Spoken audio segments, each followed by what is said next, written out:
केवल इतना करो कि तुम्हारा चाल चलन मसीह के सुसमाचार के योग्य हो, कि चाहे मैं आकर तुम्हें देखूं चाहे ना भी आऊं, तो तुम्हारे विषय में मैं यही सुनूं कि तुम एक ही आत्मा में स्थिर हो और एक चित होकर सुसमाचार के विश्वास के लिए परिश्रम करते हो।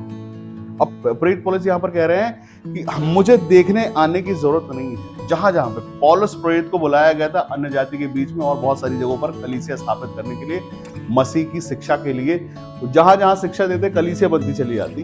वो कहते मुझे बार बार आके तुम्हारी कलीसिया को, तुम्हारे लोगों को देखने की जरूरत नहीं पड़े। तुम्हारे अंदर जो बीज डाला गया, हम सबों के अंदर वचन के बीज डाला गया। जिस दिन हमने यीशु मसीह को पाया, हम मसीह हो गए, हमको प्रेम हो गया यीशु मसीह से। हम यीशु मसीह के हिसाब से वो जीवन, जैसा वो जीवन है वैसा हम जीने लगे। हम कोशिश करते हैं मसीह में जीवन जीने की कोशिश करते हैं। 1 दिन, 2 दिन, 1 महीना, 1 हफ्ता, 1 साल, फिर और बढ़ता है। फिर वो प्रेम परमेश्वर के साथ बढ़ता है, क्योंकि निश्चित हमारी तरक्की भी परमेश्वर में बढ़ती है। हमारे जीवन में शांति भी आती है, हमारे जीवन में ताकत और सामर्थ्य भी आता है, हमारे जीवन में विश्वास भी आता है कि पहले जो हम सोचा करते थे कि ये होगा या नहीं होगा, वो ऐसे होने लगता है। लिखा है कि एक ही आत्मा में स्थिर रहो।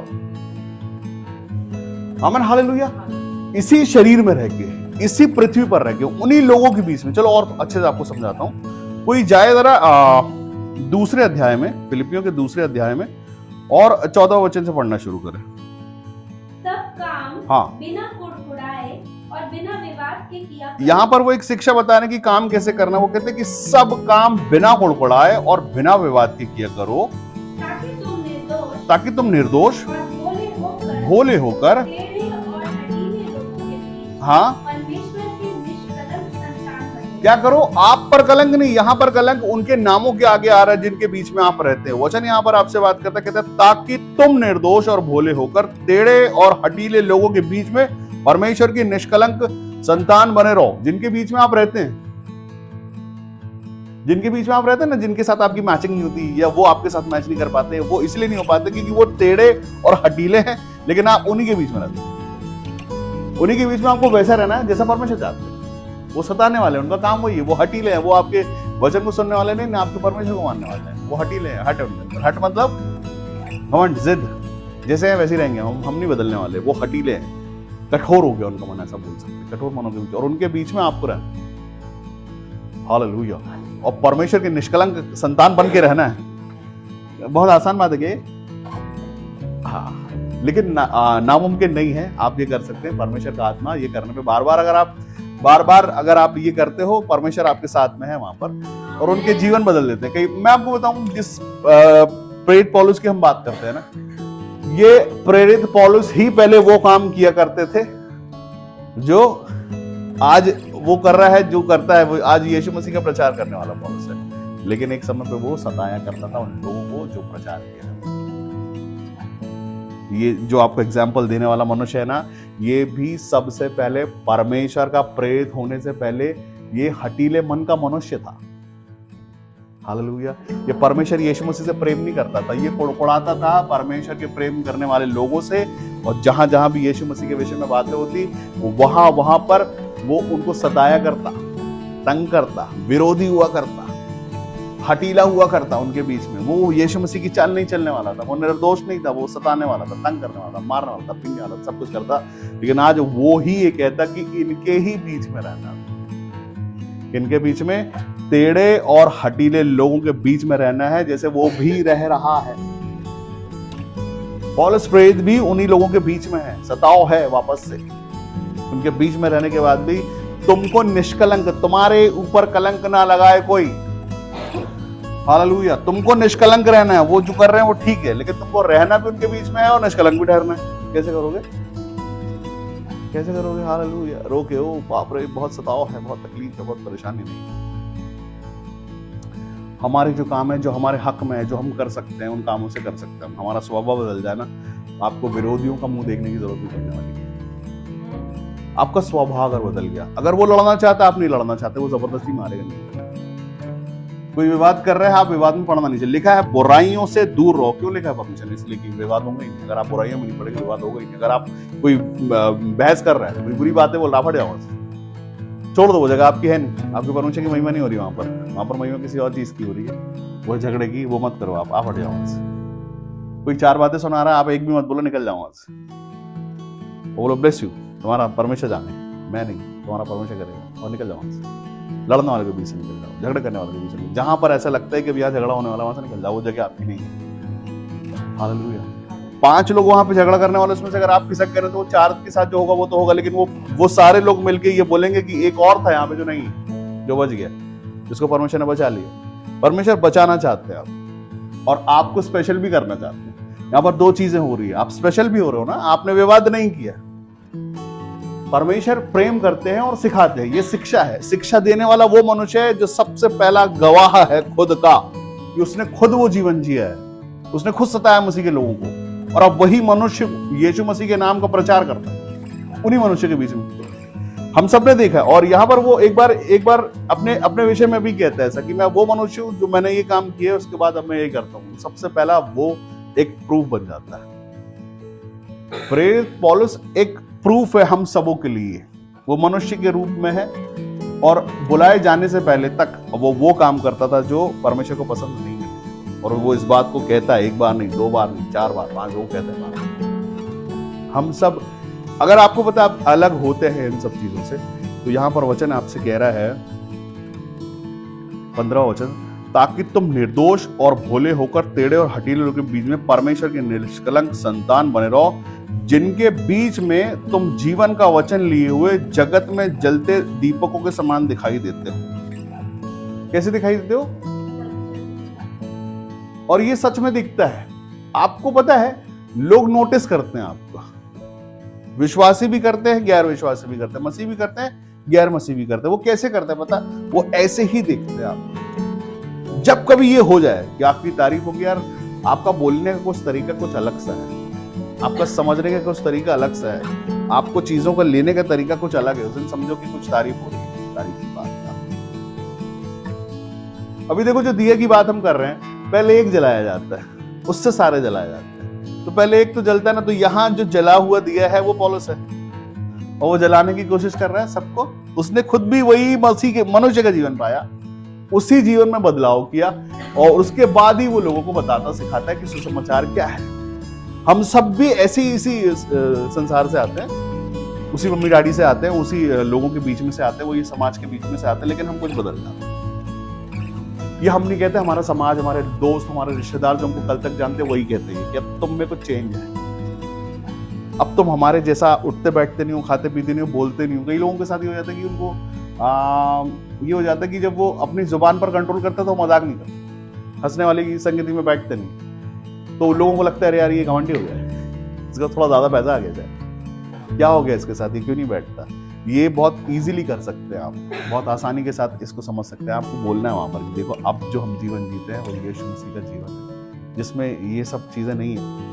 आपके चाल चलन में बदलाव, आपके हाथ पर चलाने में बदलाव, आपके बोलने में, हर एक चीज में जब चेंज आता है ना, वो चेंज दिखाई देता है, और वो अच्छा है। परमेश्वर यही चाहते हैं। और यहाँ पे प्रेरित पौलुस आपसे कहते हैं कि बस इतना करो। वो जो बस इतना करो है ना, वही सब कुछ है पता। वो बस इतना सा जो लिखा है ना वहां पर, कि सिर्फ इतना करो, केवल इतना करो, तुम्हारा चाल चलन मसीह के सुसमाचार के योग्य हो, और चाहे मैं आकर तुम्हें देखूं या ना भी देखूं, तुम्हारे विषय में सुनूं तीसरे मनुष्य से, तुम वैसे ही पाए जाते हो। हम सब को स्थिर रहना है उस जीवन में जिसमें अब हम आ गए। आमीन। हमको स्थिर रहना, स्थिर रहने का मतलब होता है कि उस जगह पर जहां पे हमारे जीवन में जो बदलाव आ गया, ये बदलाव हम धारण कर लें, अच्छे से बदले रहे। आप नए हो गए तो नए ही बने रहे। पुराने जीवन में, पुराने सारी चीजों से निकल के हम नए में आ गए। अब इसमें स्थिर रहना है, और स्थिर रह के देखो आप चेंज क्या है।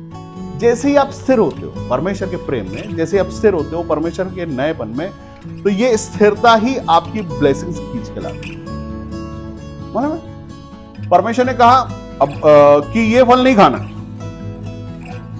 उस पर स्थिर रहना है कि ये नहीं खाना है, ठीक है। आदम स्थिर है, आदम ने वो फल नहीं खाया, वो स्थिरता को दिखाता कि मैं नहीं खाऊंगा, मैं बदलाव कर दिया, मैं नहीं करूंगा। नशा करने वाला ये बोले मैं नशा नहीं करूंगा, बुराई करने वाला ये बोले कि अब मैं बुराई नहीं करूंगा, झगड़ा करने वाला बोले मैं झगड़ा नहीं करूंगा, मारपीट करने वाला बोले अब मैं मारपीट नहीं करूंगा। मैं स्थिर हो गया हूँ यीशु मसीह, मैं बदलाव में स्थिर हो गया हूँ, मेरा जीवन अब ये हो गया। तो हम फिलिपियों की पुस्तक पढ़ रहे हैं, उसके पहले अध्याय में है, जहां पर हम 27वें वचन से आगे बढ़ रहे हैं। परमेश्वर आपको सिखाना चाहते हैं। यहां पर पौलुस ने वही शिक्षा को हमारे लिए बहुत इजी कर दिया, बहुत आसानी के साथ बताया। बोला कि केवल इतना करो कि तुम्हारा चाल चलन मसीह के सुसमाचार के योग्य हो, कि चाहे मैं आकर तुम्हें देखूं चाहे ना भी आऊं, तो तुम्हारे विषय में मैं यही सुनूं कि तुम एक ही आत्मा में स्थिर हो और एक चित होकर सुसमाचार के विश्वास के लिए परिश्रम करते हो। परिश्रम क्या करते हो आप सुसमाचार के विषय? परिश्रम क्या है? परिश्रम मतलब क्या क्या मेहनत करते हो आप सुसमाचार के लिए? मेहनत करते हो, क्या है वो सुसमाचार के लिए? कौन सी मेहनत करते हो भाई, और कौन सी करना चाहिए? पौलुस जी, हम लोग ये सोचे अगर पूछे क्या सुसमाचार के लिए मेहनत करें, क्या करें? क्या है सुसमाचार के लिए मेहनत? क्या पता, यही है मेहनत, बस इतना करो ही मेहनत है। उसमें स्थिर रहना ही मेहनत है, उसको ही मेहनत बोला गया है कि जो आप स्थिर करो ना, बड़ा भारी काम है। स्थिर रहना, अपने आप को वैसा बना के रखना जैसे हम हो गए हैं, यही वो बात है, यही वो मेहनत है। स्थिर रहने के लिए मेहनत करना, एकचित होकर सुसमाचार के विश्वास के लिए परिश्रम करता रहो। ये परिश्रम है।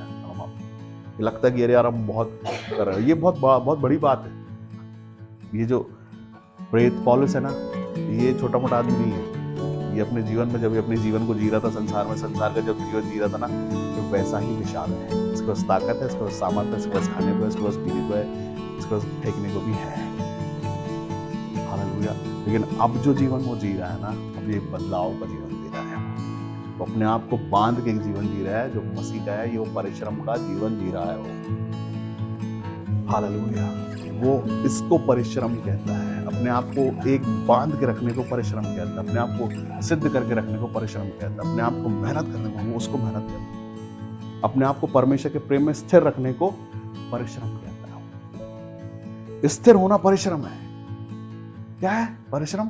स्थिर हो जाना परमेश्वर के प्रेम में, वैसा ठहर जाना और बड़े आनंद के साथ, ओ वाओ, ये मेरी लाइफ है, धन्यवाद है प्रभु। इसमें एक उसमें खुश हो जाना, उस चीज को अपने अंदर कैरी कर लेना, उसको ओढ़ लेना, बदल लेना, वो कर लेना जो परमेश्वर चाहते हैं। आपको पता है ये सब क्यों है? परमेश्वर हमारे जीवन से चाहते हैं। हम हमारा ये कह देना कि हम परमेश्वर की संतान है। कितने लोग खुद को परमेश्वर की संतान मानते? क्यों मानते हैं? इसमें क्या मिलता है आपको? अगर आप खुद को परमेश्वर की संतान मानते हैं तो ये स्वरूप होना चाहिए आपका। ये आपका जीवन होना चाहिए। ये कोई परिश्रम नहीं होना चाहिए, ये कोई लोड नहीं होना चाहिए, ये कोई मेहनत नहीं होनी चाहिए, ये जीवन होना चाहिए। ये और शान और शौकत का जीवन होना चाहिए। खुश होना चाहिए कि मैं ये कर रहा हूं।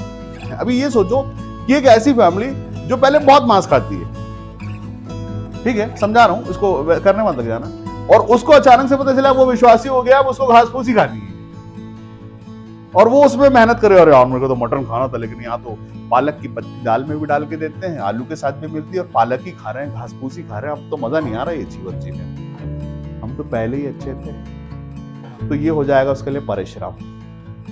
क्या हो जाएगा?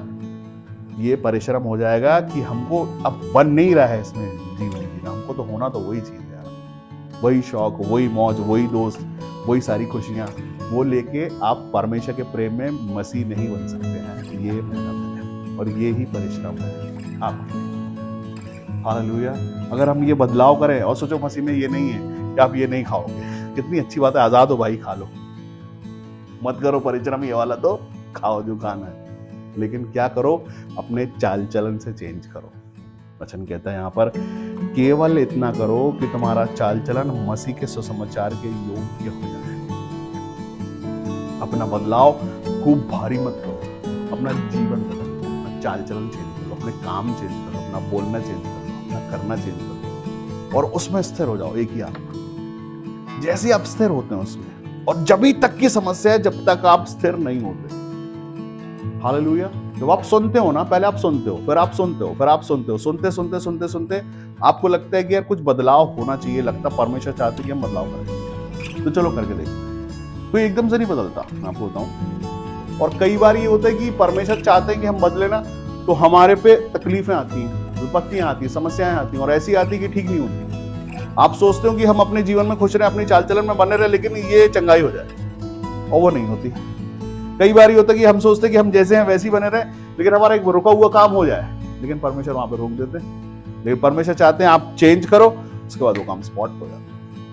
आप खुश हो जाते कि ये नामुमकिन था जो कल तक, ये हो कैसे गया अचानक से, क्योंकि आपने परिश्रम किया। परिश्रम ये किया, वो अपने उस सारी चीजों से निकल के आप नए परमेश्वर के लिए साफ शुद्ध हुए, इसलिए वो काम हो गया। और परमेश्वर चाहते हैं अब इसमें ही स्थिर रहो, इसमें ही तुम्हारा भला है, इसी में तुम जलते दीपक के समान दिखाई दोगे, और ऐसे लोगों के बीच में रहोगे जो टेढ़े और हठीले, कोई उसमें कमी नहीं आने वाली, वो तो बना रहेगा उसी। वही है परीक्षा आपकी, उनके बीच में रह के सिद्धता में बढ़ना ही परीक्षा है आपके लिए। लोग सोचते हैं ना बड़ी भारी परीक्षा, अरे कोई भारी नहीं, यही है परीक्षा। उनके बीच में रहना, वो हटाए नहीं जाएंगे आपसे, आपको किसी दूसरे लोक में नहीं ले जाएगा। अब ये सोचे कोई ऐसा शहर होगा जहां मसीह के लोग रहते होंगे सारे, ऐसा कोई कुछ नहीं है। आप ही को ये जगह को बनाना है, खाली ये प्रार्थना करने वो आपका स्वर्ग से इधर राज वैसा आ जाए, ऐसे नहीं आएगा। आएगा कैसे? आप लाओगे। कब? जब आपके अंदर आएगा। वो कब आएगा? जब आप इन्हीं के बीच में रह के चमकोगे, तब आएगा। आप चमक के देखो, आएगा राज। पहले किसको करना है? पहले हमको करना है। क्या करना है? हमको स्थिर रहना है। पहले हम स्थिर होंगे। जब हम स्थिर होंगे, हमारा बाजू वाला हस्बैंड अगर है वो स्थिर होगा हमको देख के। लेकिन हम ही स्थिर नहीं, हम ही ऐसे बज रहे हैं डम डम डम दोनों साइड। देखा? एक घड़ी होती पुराने टाइम पे, उसके बीच में वो लगा रहता है, हिलता रहता है। वो हिल रहा है मतलब घड़ी जिंदा है, वो रोका मतलब घड़ी खराब हुई। हाँ, क्या बोलते उसको? पेंडुलम। ठीक है, बड़ा घंटा लगा रहता है, वो भी ऐसे ऐसे हिलता है। लेकिन ये सब हमारे जीवन जो है ना, हमारे जीवन में परमेश्वर स्थिरता चाहते हैं, हिलना नहीं। हिलने वाली तो घास भी होती है, मालूम आपको, लेकिन हम परमेश्वर चट्टान चाहते हैं। पतरस है, शिमोन का मतलब होता है घास जो हिलती है इधर उधर, स्थिर नहीं होती वो। लेकिन स्थिरता परमेश्वर चाहते हैं। जब परमेश्वर ने यीशु मसीह ने स्थिर किया, उसके बाद उस पर कलीसिया रखी गई, उसको चट्टान बोला गया, पतरस बोला गया, उसको नाम बदल गया। तो पतरस का नाम बदलने के पीछे स्टोरी है। स्टोरी ये है, आपके पास जो मिला है ना, ये परमेश्वर की ओर से आया। हम जो स्पेशल हो गए ना अचानक, ये परमेश्वर की वजह से हुआ है। परमेश्वर हमको स्पेशल कर दिया। हमारे खानदानों से कौन आता था विश्वास में हमको पता नहीं, और गिने चुने वो लोग हैं जिनके खानदानों से हम चले आ रहे हैं। परमेश्वर चाहते हैं कि तुम वो खानदान बन जाओ, राजपदधारी याजकों का।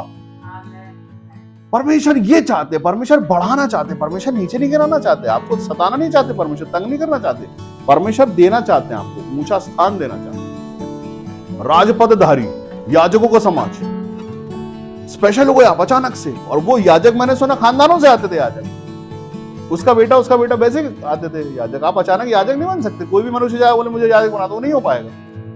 परमेश्वर का अनुग्रह है वो। और आज ये नहीं है, आज जिस पर परमेश्वर का अनुग्रह हो जाए, जो स्थिर हो जाए, जो सुन ले, जो सीख ले, सिखाने लग जाए। आपको पता है यहां पर एक ऐसी बात लिखी हुई है जो मैं समझता हूं कि अगर पौलुस जी को ये बात अच्छी लग रही है तो परमेश्वर को कितनी अच्छी लगेगी। समझना चाहते हैं वो बात क्या है? थोड़ा 16 वचन पढ़ो जरा। कि मसीह के दिन मुझे घमंड करने का कारण हो, हाँ, कि ना मेरा दौड़ना, हाँ, और ना मेरा परिश्रम करना मेरे। हालेलुया। वो कहता है कि अगर मैं तुमको ये सिखा दूं तो मुझे इस बात का घमंड होगा। मैं परमेश्वर में। अभी सोचो कि एक गुरु को कितना घमंड होता है, देखो ये मेरा चेला है, इसको मैंने सिखाया है, ये स्थिर हो गया है। पौलुस कहते हैं कि परमेश्वर के समय में कितना घमंड होगा मुझे इस बात का। मैंने सिखाया इस समाचार, मैंने सीखा इस समाचार को, मैंने सिखाया और तुम वैसे हो गए, और मैं बोलूं ये मेरा चेला है। और परमेश्वर को कितना घमंड होगा इस बात का कि आप वो संतान है जो पृथ्वी पर रह के टेढ़े लोगों के बीच में, हठीले लोगों के बीच में रहने के बाद वो बन गए जो परमेश्वर बनाना चाहते हैं। परमेश्वर स्वर्ग में है और आप पृथ्वी पर है, लेकिन आप यही पृथ्वी पे दुखों के बीच में, तकलीफों के बीच में, श्रापों के बीच में, बंधनों के बीच में, बीमारी के बीच में, हठीले लोगों के बीच में, झगड़े लोगों के बीच में रह के आप सिद्ध हो गए। आपको पता है परमेश्वर घमंड करते हैं आप पर, किस पर? जो योग्य हो जाता है उस पर परमेश्वर घमंड करते हैं। सच में देखो मेरे दास को, जिसे मैंने संभाला हुआ है, विपत्तियों के बाद, दुखों के बाद, कमी घटियों के बाद, सारी चीजों के बाद, बेइज्जती के बाद भी मैंने संभाला हुआ है उसको। परमेश्वर घमंड करते हैं। यहां पर तो पौलुस कहते हैं कि मैं घमंड करूं, अरे परमेश्वर घमंड करते हैं आप पर। हालेलुया। कोई बात नहीं, ये एक सिंपल सी बात है कि हमको दोनों चीजों में से एक चीज को चुनना है, संसार या परमेश्वर, संसार की रिश्तेदारी या परमेश्वर की रिश्तेदारी, बस इतनी सी बात है। अगर हम इस बात के लिए तैयार हैं कि मुझे करना वो है कि मेरे परमेश्वर के लिए अपना जीवन देना है, तो आप बड़ी आसानी के साथ कर पाओगे। आपको अपनी जायदाद बेच के परमेश्वर को दे देने की जरूरत नहीं है, आपको अपना खाना पीना छोड़ देने की जरूरत नहीं है। हाँ, वो चीजें जो परमेश्वर को अच्छी नहीं लगती चाल चलन जिसमें सबसे पहला चाल चलन होता है, जिसमें सारी चीजें आ जाती है, मैं उसको खोलूंगा बस उसमें ही, वो बस परमेश्वर के लिए करते हैं वैसा। बस आप जैसे ये करते हो ना, आपको पता है जिस दिन आप ये करना चाहो ना, आपको अपने शरीर और आत्मा दो लोग हैं, एक शरीर और एक आत्मा। शरीर जो है वो विरोध में काम करता है, आत्मा जो है वो विरोध में काम करता है। दोनों को सेट करना ही जीवन, बस दोनों को एक कर लेना ही जीवन है। अगर आप ये करते हैं शरीर को अपनी आत्मा के हिसाब से, आत्मा कहता है प्रार्थना करना, शरीर कहता है पिक्चर देखने जाना, ये ऐसे विरोध में काम होते हैं। और अगर आप इसको सेट कर लिए एक बार तो समझ लो आपका आधे से ज्यादा काम ऐसे ही हो गया। शरीर बोलेगा आज मुझे फास्टिंग, आज मुझे खाना खाना है, अच्छा खाना खाना है, आत्मा बोलता है आज फास्टिंग कर लो यार। ये दोनों विरोधी हैं, दोनों को अगर आपने सेट कर लिया, ये ही सबसे बड़ा परिश्रम है जिसके लिए लिखा हुआ है। शरीर बोलेगा कि मुझे अपने काम करने हैं, खुशी करनी है, दोस्तों के साथ जाना, पार्टी करनी है, मौज करना। आत्मा कहता है संडे को चर्च जाना है। शरीर कहता हम ये भी तो कर सकते हैं, बोल देंगे भाई साहब को कि आज मौसम खराब था तो लेट सो उठे इसलिए नहीं आ पाए, बोल देंगे, इसमें क्या बड़ी बात है, क्यों जाना है चर्च, आज थोड़ा रेस्ट करते हैं, मौसम थोड़ा अच्छा है, सोने का मौसम है, आज बड़े दिनों बाद ऐसा हुआ है, पूरा दिसंबर निकल गया, ऐसा मौसम नहीं है, ये मौसम है चलो सोने दो। आत्मा बोलता आज पता नहीं परमेश्वर क्या बात करते, कौन सा वरदान देते, कौन सी आशीष, कौन सी ब्लेसिंग आज पूरी, कौन सी प्रार्थना पूरी हो जाए, चलो हालेलुया। अगर हम शारीरिक हैं, शरीर का मजा चाहते हैं, हम सो जाएंगे। लेकिन अगर हम आत्मिक लोग हैं, जैसे कि आप लोग हैं, आप चाहते कि नहीं मेरी आत्मा की मजबूती के लिए मुझे एक वचन चाहिए, आज मुझे एक सामर्थ चाहिए परमेश्वर की, आज से उसका टच मुझे चाहिए, आज कुछ भी हो जाए मैं तो जाऊंगा, मैं जाना चाहता हूं क्योंकि मेरे परमेश्वर ने मुझसे प्रेम दिखाया और दिखा रहे हैं और कर रहे हैं मेरे लिए, और लगातार मेरा यीशु मसीह का लहू मेरे लिए व्यर्थ नहीं ठहरे। मेरा आराम इतना महंगा नहीं है जितना महंगा उसका लहू था, उसकी चोटें थी, उसका शापित होना था, उसका क्रूस पर लटकाया जाना था, ये मेरे लिए ज्यादा है, वो प्रेम मेरे लिए ज्यादा है बाकी सारे प्रेम से। हालेलुया। ये हमारा प्रेम ही, आपको पता है ये प्रेम है, हम ये डिसिप्लिन जो है ना, ये डिसिप्लिन प्रेम से आता है। अगर आप प्रेम नहीं करोगे डिसिप्लिन कभी नहीं आएगा, आप कभी सीखोगे ही नहीं। सीखोगे जब आप प्यार करोगे। आप पौलुस से क्यों सीखते हो, आप यीशु मसीह से क्यों सीखते हो, क्योंकि आप प्यार करते हो। और जब तक प्रेम नहीं आएगा जीवन में आप सुनोगे नहीं, और अगर सुन भी लोगे मजबूरी में तो ग्रहण नहीं करोगे, और अगर ग्रहण कर भी लिया तो स्थिर नहीं रहो। सुनो सुनना, ग्रहण करना और उसमें स्थिर रहना, ये सब चीजें मिलने के बाद आप वहां बढ़ोगे जिस जगह तक पौलुस पहुंच गया। वो कहता चौथे स्वर्ग तक उठा लिया गया पौलुस को। परमेश्वर यीशु मसीह ने बोला तुम इससे बड़े कामों को करोगे, इससे भी बड़े काम है मैं बताऊं आपको जो हो सकते, आप कर सकते हो। ये जरूरी नहीं कि ये 2025 आ गया, आज कर सकते हो आप बड़े काम, अद्भुत काम हो सकते हैं, लेकिन वो कब होगा जब आप वो वाला प्रेम लाओगे। बहाने बहुत सारे हैं कि हम ऐसे लोगों के बीच में रहते हैं जो हटीले हैं। मेरे ऑफिस में बहुत सारे लोग मुझे सताते हैं, हाँ, मेरे कॉलेज में, मेरे स्कूल में, मेरे साथ में बहुत सारे लोग ऐसे हैं जो बहुत हटीले हैं। मेरा उनके साथ मैच, अरे मत बनाओ ना मैच उनके साथ तुम्हारा मैच है ही। तुम जो हो तुम उसमें स्थिर रहो, उनको बदलना पड़ेगा तुम्हारे लिए, उनको तुम्हारे लिए बदलना पड़ेगा क्योंकि तुम्हारा परमेश्वर ये कर देगा। लेकिन अगर तुम उसके साथ ये सोचो कि हमको इनके साथ बनाने, जो दो तीन लोग हैं इनके साथ बनाने के लिए हम भी चलो इनके जैसे ही हो जाते हैं, ये शाम को 7 के बाद पार्टी करते चलो हम भी कर लेते हैं, ऐसे नहीं होगा बदलाव। आपको स्थिर रहना पड़ेगा उस चीज के लिए जो सुसमाचार आपने सुना, उन्होंने नहीं सुना। हमें कुछ भी काम शुरू करते समय हम बच्चे ही होते हैं। हम चलना भी सीखते हैं तो रिस्क रहता है गिरने का, साइकिल चलाना सीखते हैं रिस्क रहता है गिरने का, हर चीज में रिस्क है। फोन चलाना सीखते हो ना तो फोन चलाते समय लगता है कहीं धोखे से कोई दूसरी एप्लीकेशन में कुछ नहीं हो जाए, कहीं आईडी गलत ना हो जाए, पासवर्ड गलत ना हो जाए। बैंक जाते हो ना तो एटीएम पे भी बहुत याद करते हो, ऐसा करते हो ना, अरे हर चीज में रिस्क, किधर नहीं है रिस्क, मसीह में भी रिस्क है। लेकिन सुनो, आशीषों की रिस्क है कि बहुत आशीषित हो सकते हो आप अगर आप मसीह में जो पढ़ना शुरू करते हो होता है। हम सब सिद्धता की ओर बढ़ना लिखा है, सिद्ध हो जाने में टाइम लगेगा। अभी सिद्धता के लिए मन बना लो, सिद्धता के लिए स्थिर हो जाओ कि मैं परमेश्वर में सिद्ध होऊंगा। ये जरूरी नहीं है कि पासवान ही हो और आशीष बोले, चंगाइयां बोले, छुटकारे बोले, नहीं। संतानों के पास ये ताकत और सामर्थ्य, आप संतान हैं, आपके पास ये होना चाहिए, मुर्दा जिंदा हो जाए यीशु मसीह के नाम, क्योंकि आप उसी परमेश्वर की बड़ी सामर्थ्य को लेकर चलते हैं, आपके अंदर वो पावर है। लेकिन ये कब होगा जब हम इस बात में स्थिर होंगे कि हाँ मैं तो मसीही ही हूं, है ना। कई मसीही होते हैं जो समाज संसार के बीच में, रिश्तेदारों के बीच में जाके उनके जैसे हो जाते हैं, वो भी हो जाते हैं, हम ये भी हो जाते हैं, बड़े नॉर्मल से लोग हैं हम लोग। हम स्थिर नहीं है, हम मिक्स होने में, बैलेंस बनाने में बहुत अच्छे हैं। ऐसे भी लोग बैलेंस बनाते हैं, क्योंकि रिश्तेदार जैसे हो गए, उसमें क्या नहीं बात। और परमेश्वर के लोगों भी परमेश्वर के हो गए, उसमें क्या बड़ी बात। हालेलुया। इसमें कुछ प्रॉब्लम है क्या बैलेंस बनाने में? बोलो बोलो बोलो, देखना चाहता हूँ कुछ प्रॉब्लम है क्या? है प्रॉब्लम है। प्रॉब्लम ये है, वो पेंडुलम है, वो स्थिरता बिल्कुल नहीं है। नहीं है, नहीं, वो स्थिरता ही नहीं है, उसको स्थिरता बोलते ही नहीं है। आपको एक तरफ हो जाना। यीशु मसीह के अलावा मरियम से और भी बच्चे पैदा हुए, तो उनके नाम बताओ, कितनों को पता है? कितने बेटे कितने बेटियां? कोई है यहां बैठा हुआ, बता दे। मरियम और यूसुफ के बच्चों के विषय में एक उद्धार करता हुआ उसमें से, उसको हम जानते हैं। ठीक है, क्यों? उसको ही जानते हैं। वो उद्धारकर्ता होने के लिए स्थिर है, वो चोटे खाने के लिए स्थिर है, वो खून बहाने के लिए स्थिर है, वो कांटों मुकुट के लिए स्थिर है, इसलिए हम उसको जानते हैं। बाकियों को हम नहीं जानते, क्योंकि उनके काम हमको पता नहीं है। हालेलुया। हम अपने उद्धारकर्ता को जानते हैं, अपने यीशु मसीह को जानते हैं। हम अगर यहाँ पे आ गए हैं तो हम पवित्र आत्मा की चलाई हुई कलीसिया हैं, हमको स्थिर रहना है। हालेलुया। आपका स्वभाव, आपका चाल चलन, सिर्फ वही बात है, और कोई बड़ी बात नहीं। सिर्फ लिखा है चाल चलन। तुम्हारा इतना करो कि तुम्हारा चाल चलन मसीह के सुसमाचार के योग्य हो। आमीन। चाहे मैं आऊं या नहीं आऊं, पौलुस कहता है। अभी आप चाहते हो कि क्रॉस चेक करने परमेश्वर आए आपके जीवन में, या स्वर्गदूत भेजें? ये टेढ़े और हटीले जो लोग होते हैं ना, ये दुश्मन है आपको दूर करने। अरे कर लो, क्या होता है, हम भी तो करते हैं। अरे बैठो थोड़ी देर, चले जाना, क्या होगा, हम भी तो हैं यहाँ। अरे खा लो, अरे पी लो, अरे हम उधर ही चले, तो हम इतना बोलते तो थोड़ा हम भी कर ही लेते हैं, थोड़ा क्या होता है।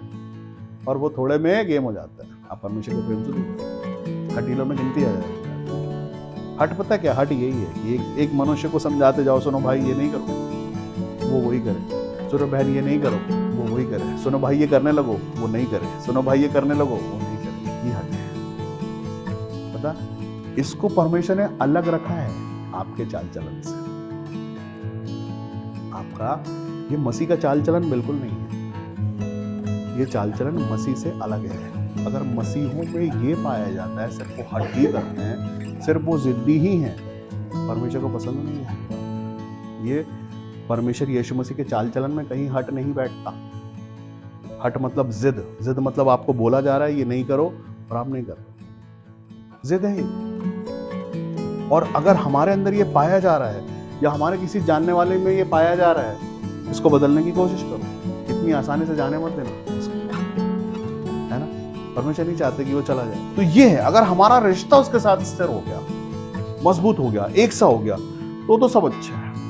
और अगर वो बनाने में समय लग रहा है बैलेंस, तो अभी सोचो कि एक गाड़ी खराब हो गई और उसको टोचन करना पड़ रहा है, टोचन हुआ है रस्सी से, और आप रस्सी से लेके जा रहे हो, रस्सी कच्ची थी, टूट गई। फिर रास्ते में आप रुकोगे, वो टूटी हुई रस्सी को बांधोगे, फिर से वो गाड़ी को घसीटोगे, फिर थोड़ी देर बाद आगे गई वो फिर टूट गई। अभी यहां से टूटी थी, अभी यहां से टूटी, वैसे टूटे टूटे टूटे वो इतनी बड़ी रस्सी इतनी सी हो जाएगी, उसके बाद वो गाड़ी टोचन नहीं हो पाएगी। ये आपके और परमेश्वर के रिश्ते होते हैं। ठीक है, मेरा काम है ये रस्सी को पकड़ के वहां बांध देना परमेश्वर के साथ, और आपको वो लोड, जो परिश्रम है वो आपका है, वो आपको वो परिश्रम करना है और उस रस्सी को मजबूत करना है। इतना आपके और परमेश्वर के रिश्ते को, हालेलुया, उस शिक्षा के द्वारा जो आपको मिल रही है, आपको रिश्ते बनाने हैं परमेश्वर के साथ अपने।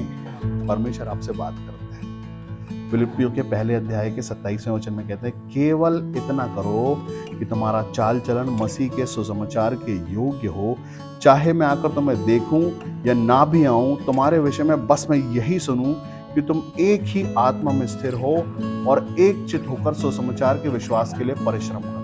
अगर ये मेहनत भी लग रही है आपको थोड़े दिन स्टार्टिंग में कि यार थोड़ी मेहनत लग रही है, मुश्किल जा रही है, लेकिन ये करो, ये करके देखो, क्योंकि ये ही वो स्टार्टिंग है। ये वो पहले 2-4 कदम है आपके जो आपको संभाल के रखेंगे। ये कदम मजबूती की तरफ बढ़ाएंगे आपको। और अगर ये नहीं है तो एक लंबा गैप है जिससे कि आप वहां नहीं पहुंच पाओगे आपकी ब्लेसिंग्स की तरफ। अगर वहां ब्लेसिंग्स की तरफ जाना है तो पहले ये कदम पे परिश्रम हो सकता है थोड़ी मेहनत करनी पड़े, हो सकता है लोगों के बीच में रह के अपने आप को थोड़ा चेंज करना अनईजी लगे, लेकिन सुनो, ये करो, इसलिए करो कि ये करने के बाद तुम्हारे और तुम्हारे आने वालों के जीवन पे वो ब्लेसिंग आने वाली है जो जिनके पास ये नहीं पहुंची, और जिन किसी पर प्रकट है ये आशीष है, आप उनको देखो। अगर आपके साथ परमेश्वर है तो है परमेश्वर भाई। आप चलते फिरते ब्लेसिंग्स हो, आप चलते फिरते श्राप तोड़ने वाले हो, आप चलते फिरते चंगाई बोलने वाले हो, क्योंकि परमेश्वर आपके साथ स्थिर है। मालूम ये कैसे हुआ? ये उसी स्टेप से हुआ। जैसे आप परमेश्वर के लिए स्थिर हो गए, परमेश्वर भी अटल वाचा के परमेश्वर है जो आपके साथ स्थिर है। और परमेश्वर आपके साथ स्थिर ही होना चाहते हैं, आपके साथ ही रहना चाहते हैं, आपके घर पे ही रहना चाहते हैं, आपके जीवन में ही रहना चाहते हैं। मैं आपको बताऊं, सुलेमान ने सोने का जो महल बनाया, जो सोने का मंदिर जो बनवाया, उसमें परमेश्वर का आत्मा जब उतरा तो याजक भी खड़े नहीं पाए, लेकिन वो परमेश्वर आपके साथ है स्थिर, आपके अंदर स्थिर है वो परमेश्वर। जब आप चलते हो तो परमेश्वर चलता और फिरता है आप में। हालेलुया। लिखा है अंत के दिनों में हर एक पर अपना आत्मा होंगे। हर एक आत्मा से पहले स्वभाव आता है उसका। आत्मा से अगर आप भरना चाहते हो तो पहले उसका स्वभाव लाओ। उसका स्वभाव जब आएगा, जब आपको खुद ही नहीं महसूस हो रहा कि यार मैं बदला हुआ हूं, अगर आप अभी तक टेढ़े और हटीले ही हैं, तो कहां स्वभाव आया है? या वो मनुष्य जो टेढ़ा और हटीला ही है, जो सुनता ही नहीं, उसमें कहां स्वभाव है? काय का मसीह है वो, और कैसा मसीह है, और तुम कैसे रिश्ते रखते हो उसके साथ? मसीहत वाले। हालेलुया। ये बड़े दुख की बात है। पौलुस कहते हैं कि मुझे जरूरत नहीं कि मैं आके देखूं, तुमको चेक करूं। अपना बोलने का, अपना जीवन का, हमारे स्वभाव का, कैसा करने का, ये दिखावा करने की जरूरत नहीं है। इसके पहले कि पौलुस जी घर आए या पास्टर जी घर आए देखने के लिए, परमेश्वर देखता रहता है आपको। परमेश्वर के सामने कुछ छिपा नहीं है। आपका मांस और गूदा जो है ना, परमेश्वर जानते हैं। आपके राशन के डब्बे भी परमेश्वर जानते हैं, आपकी पॉकेट भी परमेश्वर जानते हैं, और आपका अकाउंट भी परमेश्वर जानते हैं, और आपका मन जो दुखी है ना, टूटा है ना, आधा है ना, वो भी जानते हैं। दिमाग में क्या चल रहा ना, वो भी परमेश्वर जानते हैं। सब जानते हैं। हम छुपा के उनको दिखावा नहीं कर सकते। हम जो ये किसी मनुष्य को दिखावा करते हैं, हम वो ही कर सकते हैं। परमेश्वर के सामने दिखावा चलता ही नहीं है। खुला मन, जब आप प्रार्थना के लिए जाते हो ना, खुला मन रखते हो ना, जब हम अपना खुला मन परमेश्वर के सामने ले जाते हैं ना, परमेश्वर को पता है ये दुखी होके आया है, ये तकलीफ में आया है, ये कमी घटी में आया है, ये कैसे आया है, परमेश्वर को पता है। आप मत बोलो, कुछ मत बोलो। थोड़ी देर बस ये समझो कि देखो मेरे को प्रभु, मैं घुटनों पर हूं, आप मेरे को देखो, सिर्फ देखो। मेरा थरथराना देखो, मेरा छोटा होना देखो, मेरा दीन होना देखो, बस आप देखो पहले। उसके पहले कि मैं बोल दूं मुझे जरूरत क्या है, पहले मेरा सजदा देखो, सही है क्या? सजदा ठीक करता हूं क्या? मैं आपके पास आके रोता हूं क्या? मेरा मन भरता है क्या? सच में मैं पूरी नियत लेके आया हूं क्या सजदे? सच में मेरा सजदा अच्छा लग रहा है क्या आपको? या ऐसा तो नहीं कि मैं जल्दी हूं, बस ऐसे करूंगा और भाग जाऊंगा कहीं, ऐसा तो। प्रार्थना में आपका परमेश्वर के साथ एक जुड़ाव है, वहां पर उस जगह पर जहां बैठे अपनी आंखों को बंद करें।